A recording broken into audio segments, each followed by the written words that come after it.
This is 18 habits of 18 handicap golf. All we have to do is get our tee shot in play. From there, we're going to plot our way around the golf course. You don't need that much off the tee. I'm going for 175, 180 today to show you how it's done.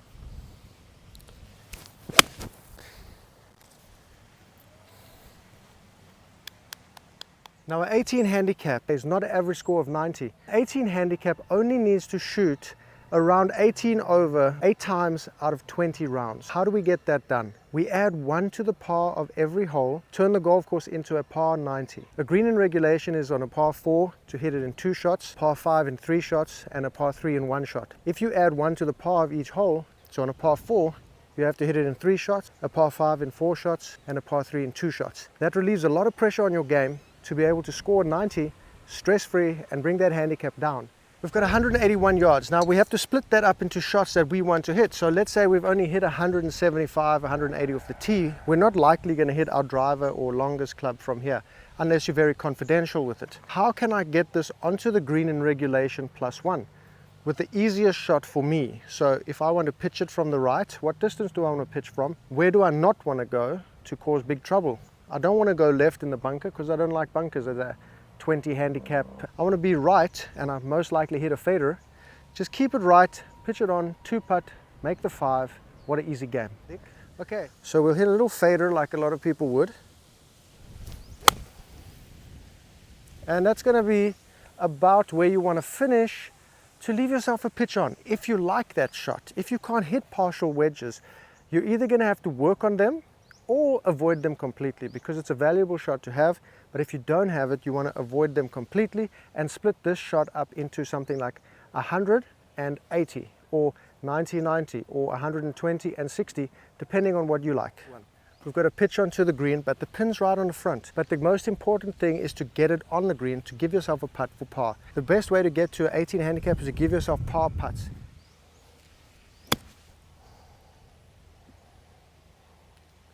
Okay, that was very lucky.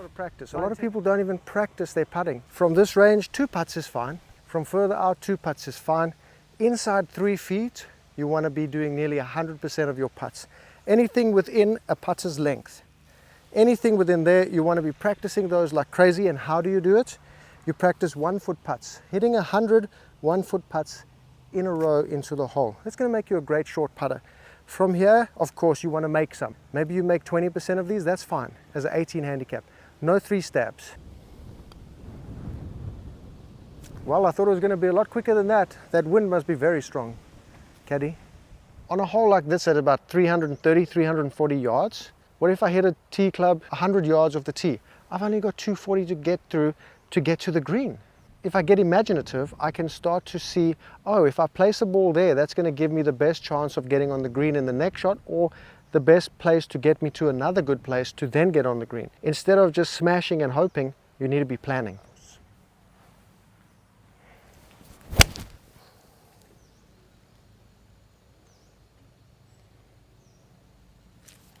Come on, boyfriends. The technique is clearly to chop it up.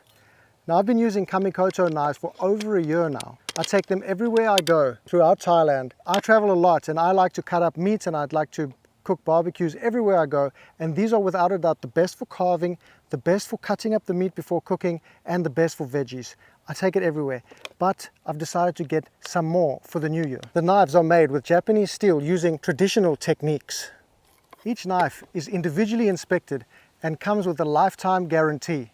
The knives come in a heavy ashwood box, which makes it a perfect gift, especially with Christmas coming up. Absolutely fantastic. I have everything in life, but the best thing I ever got was this gift of Kamikoto knives. Kamikoto is running a fantastic holiday special, offering my viewers an extra $50 off by visiting the URL kamikoto.com/golfsidekick for an extra $50 off. Remember to use discount code GOLFSIDEKICK for your special discount. A beautiful set of knives. These Japanese steel knives are used by Michelin star chefs all around the world. Kamikoto product range features a vast array of Japanese steel knives, such as the 3-piece Kanpeki knife set that comes with nakiri, vegetable knife about 7 inches long, the slicing knife 8.5 inches, and the utility knife of 5 inches. The Kamikoto Santoku blade is 7 inches long, a single bevel kataha, among many others. All the blades and the handles have satin finish for a subtle, yet stunning luster. kamikoto.com/golf-sidekick and use discount code golf-sidekick. Now you're going to have times when you're in a situation at the top of your distance range. Let's say the top of your comfortable distance range is 160 yards. Here we have that. There's not much option. You're either going to lay it up short with a 50 or 60 yard shot and then hit a wedge on, which is not ideal. But if you have the opportunity like we have here, we've got bunkers there. All we have to do is clear that bunker, because when you play 18 handicap golf, you miss most of the greens. Probably you miss 16 greens and you might hit 1 or 2 around. So if you're missing all the greens, you have to look how to miss a green. So how do we miss this one to leave ourselves a great shot into the hole? We miss on the right. There's a big fairway there. All we have to do is carry this bunker.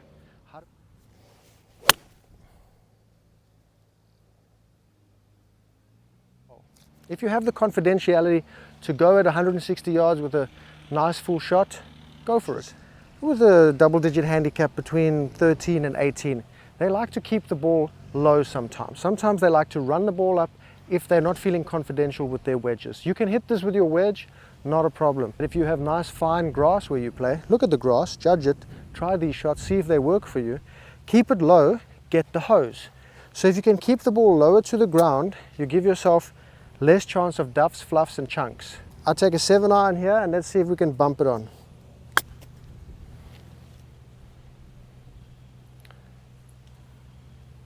You'll find on your course you might have finer grass and you can hit the same shot with just as much accuracy. It's a good thing I told you guys about practicing your 1-foot putts, isn't it?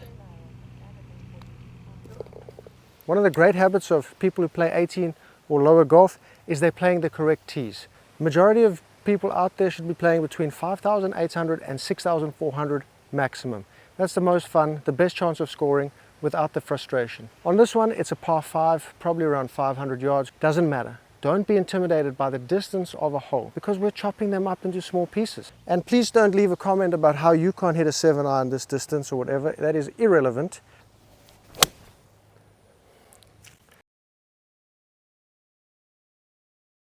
You need to know your distances, because now we have to chop this hole up and chop every hole up with course management.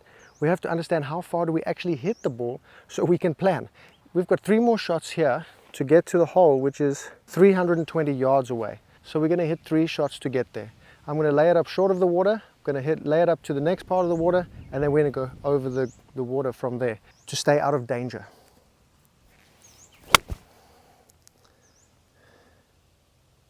That's a beautiful little runner. We've left ourselves 170 yards to carry over water to the hole. So we've got to carry water of about 160 yards off a side slope like this. That's a very difficult shot. So what do we do instead? We have to be street smart. Is a 160 yard carry over water to a 170 yard pin with a crosswind an easy shot off a side hill lie? No, it's bloody well not for most people. So what we're going to do is we're going to take an easy shot and get this ball closer to the hole, to a more comfortable position, to fly that water with high confidentiality. Now that may not be glamorous, it may not be what you see on the television, but you're not on the television. That's how you make double bogeys, by hitting difficult shots, dumping your ball in the water, OB, losing golf balls, which further adds to your aggravation and starts putting you in that negative death spiral about how you'll never break 90 because you keep losing balls and this and that. We've got here 104 yards. I'm going to hit a wedge over here. Everybody has a 105 yard shot. Everybody. If you don't have a 100 yard shot, you need to really see a pro.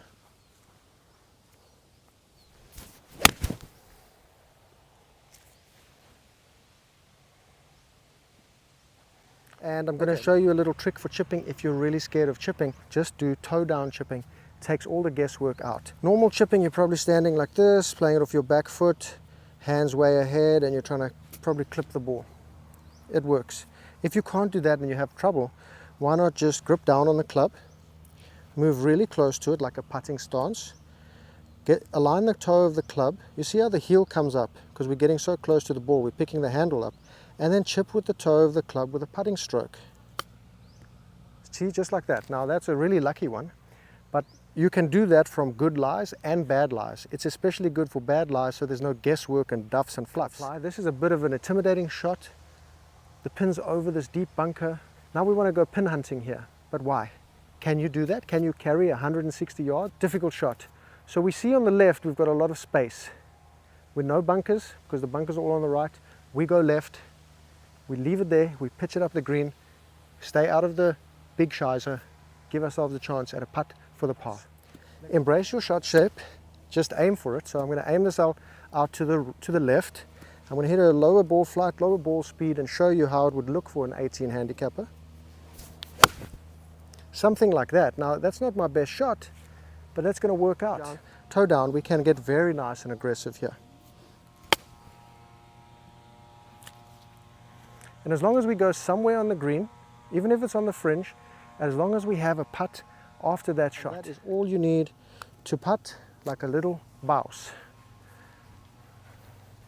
That's a little bit far past the hole. I was talking throughout the putt, and I'm going to talk throughout this putt, and let's see what happens. 18 handicappers can also start taking advantage of a little bit of distance they may have to get the ball closer to the green on a short par 4, to be able to get it on the green, but not so close that you're just having a flip wedge or a partial pitch with your monstrous 250 yard, 240 yard drive to a 290, 300 yard hole. No, that's when you start making bad things, because you top it, you slice it, you hook it. Now you're taking 3 off the tee on a short par 4. You're walking off the short par 4. I can't believe I made 6 on such an easy hole. That's not.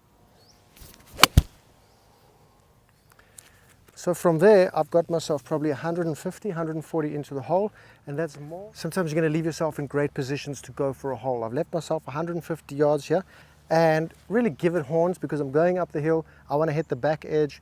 Remember, at 18 handicap level, back edge is a great place to hit the ball, because it means that you're going to have the right club to get on the green and not leave it short like here where we have water. Just get a nice club you can commit to and send it in there.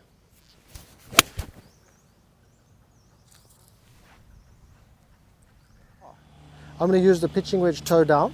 Again, not my preferred style, but I'm going to do it for you, because this is how you can really do well. Okay, we've got it on the green there. We've got ourselves about a 6-7 footer maybe for the par. And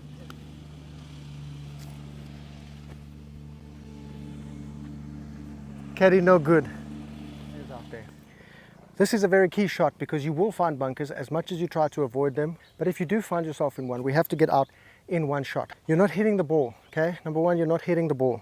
You're hitting behind the ball using the sole of the club. You want to hit the sand with the bottom of the club, the sole of the club. The club goes into the sand, bounces out, and your ball flies out on a magic carpet right. What you do is you hit 1 inch behind the ball like that, skimming it through the sand. Play the ball with an open club face. You open the club first, and then grip it while it's open, not square and rotate.